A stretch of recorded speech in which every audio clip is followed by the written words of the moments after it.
Well, hello everyone, and today I just want to talk about change of plans. I think as we go through this pandemic, every one of us has probably had a major change in our plans. The first one I can update on is our leadership council has voted to not hold worship services the remaining Sundays in April. That would be the April 19th and April 26th. I don't think that comes as a shock to anyone, as we've been told to continue social distancing through April 30th. We will update our opening or closings every 2 weeks. I expect this to go into May, maybe all the way through May. I've read articles talking about maybe through August. And that kind of just goes with my whole thought process of change of plans. I'm a person who likes to plan ahead. Most of you who work in the office or know that I give sermons out way in advance so the musicians can prepare, so the newsletter can be written and the worship folders. I don't want to ever be the bottleneck.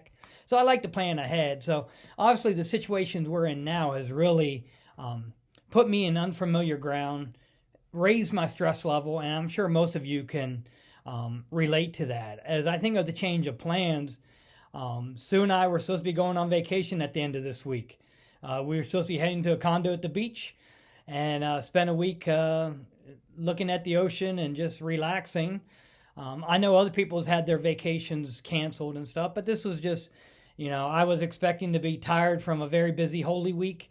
And we were planning on going vacation and just sit down at the beach. And as we found out about a week ago, the beach we were going to go to are not allowing anyone but residents to enter their area. So we had to cancel.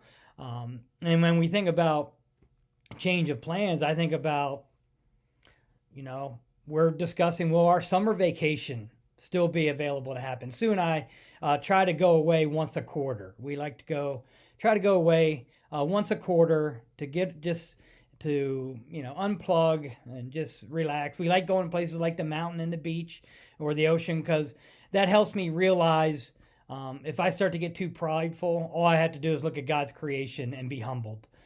How I'm just a small bit of eternity. So I like to go there for vacation. We really don't do a whole lot, but sit on a deck and look at the mountains or look at the ocean and just relax. I like to listen to music. I like to listen to my rock music from the 70s and 80s and just relax. So when I think about, man, will my summer vacation happen? Sue and I just talked this morning. This is the first year ever we bought Hershey Park season tickets. Don't know how much we're going to get to use those because there's been a change of plans. I think about our high schoolers. How many of them are not going to have proms this year? How many of them are graduating and may not be able to have a graduation ceremony or walk across the stage? Will our students be able to move to the next grade with the amount of school that they missed? So many uncertainties, so many things that lead to our change in plans. And I know when we talk about people being laid off work or when we think about the church and plans that we are changing and canceling and things that we're trying to do to just lower our costs and lower our expenditures during this time so we can hopefully have strong footing when we do get back together. These are requiring us to change plans. The egg ministry, obviously restaurants being closed and people being told to stay at home. We couldn't have people come to make eggs. We couldn't make the amount of eggs. We didn't have people companies and businesses that could sell eggs. So that was a big change of plans. And I really want to thank the youth and for helping out the egg ministry. They came in on a few different days and weekends to come and help coat the eggs. If they wouldn't have done that, we wouldn't have been able to make the number of eggs that we were able to. Now, there's been people asking about peanut butter eggs and how, they didn't get a chance to get eggs this year.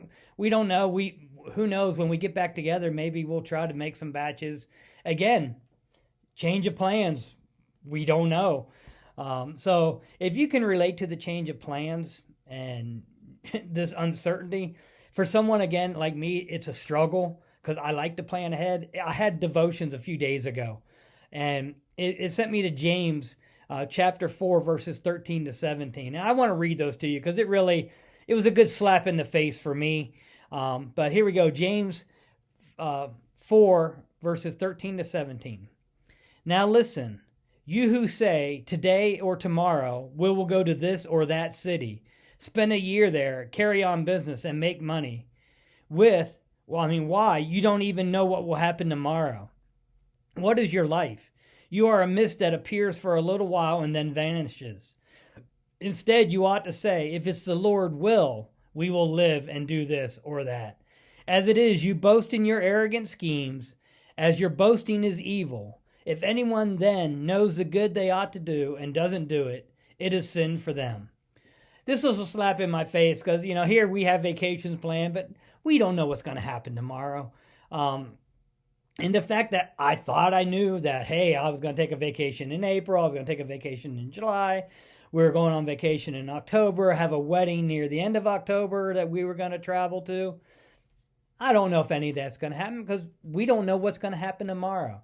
So this is like getting a bucket of ice water just, pour down my back. It was awakening for me saying, Mark, stop being arrogant. You have no clue what's really going to happen. And I think this pandemic, as shocking as it is, I think about, we were talking about this in the office, if the kids wouldn't have been out of school and we didn't have their help to make the eggs like they did in the egg ministry, where would we have been as far as trying to get something like that done? So if you're like me who think you knew what was going to happen, and this passage really was a nice slap in the face. It just said, Mark, you can have the best laid plans. And I do plan ahead. I save for retirement. I do things like that because I think, A, we need to be good stewards. B, I don't want to be a bottleneck. But in reality, our life is just a mist that appears for a little while and then vanishes. Like I said, I get humbled every time I see the ocean or see the mountains and see God's creation. But these verses really, again, read that for yourself. James chapter 4, verses 13 to 17. If you thought you knew what was going on, this is God's way of showing us, hey, don't boast about it like you think you have your hands on everything or you have your head wrapped around everything. So the change of plans that happened from this pandemic, which has put us all in a place of uncertainty, James laid it out, and God once again showed me that I don't know anything like I think I do. So I just ask all of you, continue to join our website, the Facebook page, the YouTube channel, see our videos. We'll keep posting, keep you up to date until we can all meet again. May the Lord bless you and look after you. Everyone, take care. Be safe.